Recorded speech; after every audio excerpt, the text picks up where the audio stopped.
নতুন রূপে সেজে উঠেছে কালীঘাট মন্দির। মমতা সরকার মন্দিরটিকে ঘিরে তৈরি করেছে নয়া স্কাইওয়াক।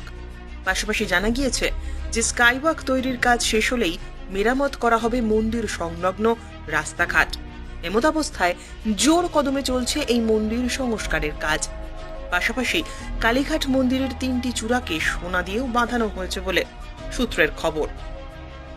ওই 3টি চূড়ার মধ্যে মাঝের চূড়াটির দৈর্ঘ্য 6.5 ফুট, এছাড়াও পাশের 2টি চূড়ার দৈর্ঘ্য হলো 6 ফুট করে।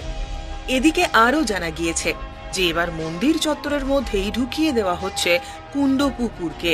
পাশাপাশি ওই পুকুর এবং ঘাটেরও সংস্কারের কাজ চলছে। শুধু তাই নয়, কুণ্ড পুকুরের জল পরিষ্কার রাখতে লাগানো হয়েছে ওয়াটার ট্রিটমেন্ট প্ল্যান।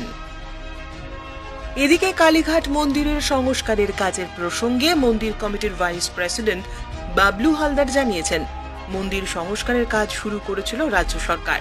তার মধ্যে মন্দিরের ভেতরের অংশের কাজটির দায়িত্ব রিলায়েন্সকে দেওয়া হয়েছে। সেই কাজ চলছে। দুদিন আগেই মন্দিরে সোনার কলস লাগানোর কাজ শেষ হয়েছে। এতদিন স্বর্ণ মন্দির দেখতে গেলে যেতে হতো অমৃতসরে, এবার আর তার প্রয়োজন পড়বে না। খোদ কলকাতায় বসে আপনি দেখতে পাবেন স্বর্ণ মন্দির।